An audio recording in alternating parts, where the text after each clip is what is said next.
Hello guys, good morning. Maiksing video lang po ito para makapag-share ng konting kaalaman sa paggawa ng horn. Ayan. Ang horn po niya ay hindi na gumagana. Tapos umilaw yung kanyang SRS malfunction indicator light. So, ang history po ay ginawa po ito sa labas sa ibang talyer at yun po ang naging concern ng customer. After that, umilaw po yung SRS indicator light. Tapos yung horn niya hindi gumagana dito, so ginawa nila ng sariling circuit para ito yung ginawa nilang horn sa labas. So ang hirap nito, mahirap to. Ang hirap kapag wala dito sa steering wheel yung iyong horn. So dito nila kailangan pang ganunin dito sa toggle switch para gumana yung horn. Napaka inconvenient yun, sir. Mga ilang segundo pa bago mo mapagano tong horn na to. So usually kapag gumamit ka ng busina, dapat seconds lang para hindi ka maabala sa pagmamaneho. Okay, so ang nangyari po ay naputol yung kanyang cable reel. Siguro tinanggal nila sa labas itong manibela, for sure tinanggal nila, tapos naikot nila ng more than 2.5 turn itong cable reel. So naputol. Tinry kong hinangin, masyado kasing maliit yung nito, yung wire nito sa loob. Talagang tiny strip lang siya. Kaya swerte na lang kung mare-repair pa, swerte din naman kung sorry kung hindi na. Sadly ito, hindi nga kinaya sa hinang. Nawala yung SRS malfunction indicator niya, pero yung horn still not working. Okay, so no choice. Mura lang naman to guys, nasa 600 something like that. Pina-order ko na siya ng bagong cable reel. Ito, kinabit ko na. Yan. Wag nyo pong iikutin to, kasi nakalock naman siya pag bumili kayo Kapag binaklas nyo yung manibela, wag nyo iikutin to. Kapag lumampas ng 2.5 turn po yung ikot nyo, automatic napakaliit ng wire niya sa loob, mapuputol. So yun lang po ang advice ko. Kapag at saka isa pa po, kapag nagbaklas po kayo nitong cable rail o dito sa gasolina, dito sa busina, since meron po tayong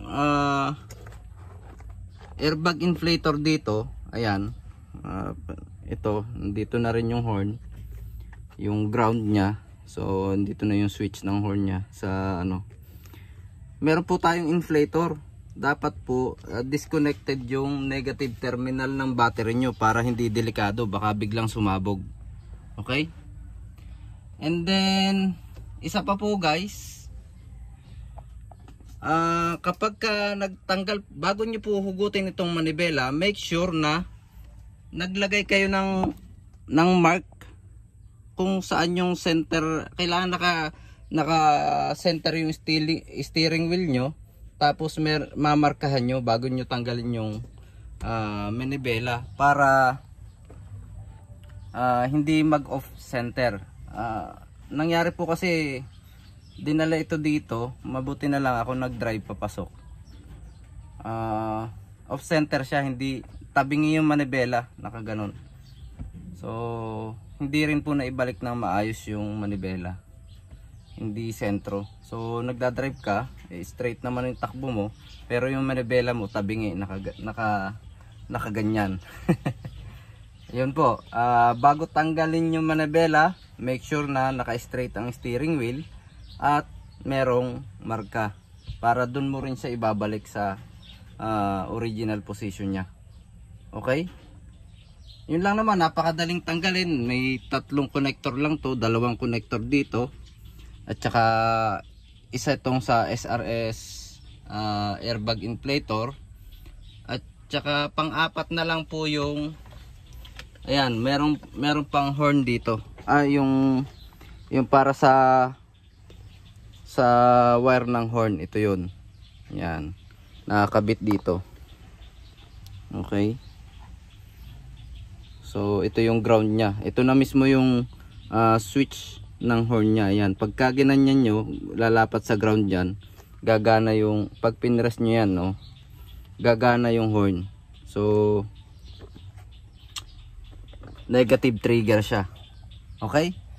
Yun lang po, Toyota Innova. Almost same naman kung ano mang model ng sasakyan nyo. Pare-parehas lang yan. Siguro nagkakaiba lang sa dami ng connector o yung pagtatanggal po ng ano, iba kasi ano ba, ito may torch kasi po yan na nakalock dito. Yan yung torch, yan yung torch. So kailangan nyo nga pala ng special tool. Ito po yung ginamit ko. Okay, ano number to, hindi nakasulat doon. Anyways, yun lang po. Sana may nakuha kayong mga idea sa, ayun po, kapag naikabit nyo na to, pwede nyo na pong tanggalin yung lock. Ito po yung lock. Pagka bumili ka ng bagong cable reel po ang tawag dito, pwede nyo nang tanggalin at make sure na stationary siya dyan. Hindi nyo gagalawin para maganda yung, para hindi maputol to. Hindi nyo ikutin ng mahaba, ng maraming turn. Okay? Okay, yun lang po. Salamat po sa panonood.